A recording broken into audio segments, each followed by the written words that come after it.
Why did you decide to tackle this subject? You know, in 2013, when it was revealed in June, it was explosive material. It made a lot of headlines. And people, I really feel, I think this is going to surprise you, I don't think they really understood what was revealed, because it's technical and it's complicated, and a lot of it is beneath the surface. So I didn't understand all of it. So I got to know Snowden after that, and I went back 3-4 times to Moscow, and then eventually 9 times. But as we talked, I understood so much more. And I felt it was an obligation to make a movie which it could explain what happened, because it eluded us. You know, in a case like this with so much heightened hype and stuff like that, the attention turns to the messenger and not the message, because the message is complicated. So he's a traitor, he's this, he's that. All these accusations are simplifying it. And I got to know him, so I decided to tell the movie through his eyes, his point of view, and show him as a young man, 9 years of his life, as he, step by step, as he understands the picture, the big picture. Let's go back to the first meeting you had with him. What impression did he make on you?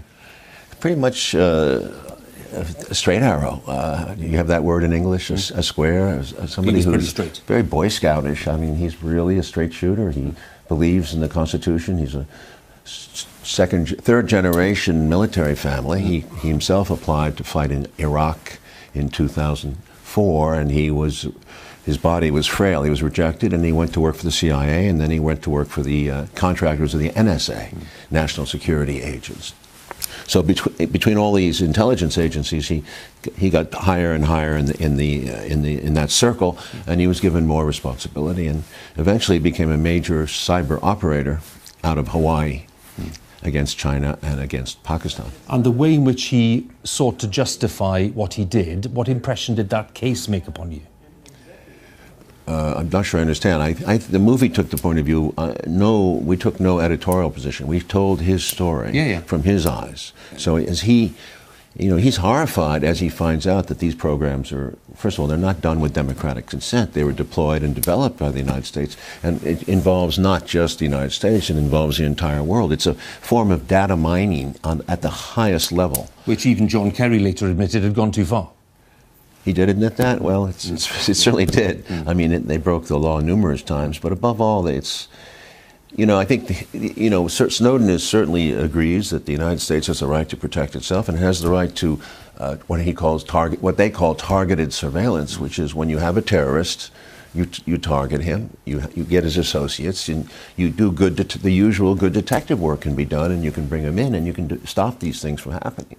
But when you say that we have to listen in on the entire world, mass surveillance, on the basis that we might pick up a terrorist here or there on a loose line saying something, that is really a stupid explanation. And people are pretty stupid if they believe that, because the truth is, it's not about the terrorism at that point. It's truly about data, amassing data and information on all countries and all its citizens. But by telling, as you say, by telling the story through his eyes, to what extent are you able, therefore, to develop some of these big themes clearly in the film? It's hard. Well, you'll see surveillance. You'll see cyber warfare, which is a whole new form of it, which we're suffering under now, which is, of course, cyberspace, which is a new form of it. And then there's, of course, drone warfare, because when you map the world, you have this ability to just about see anybody who you want, and you can target people.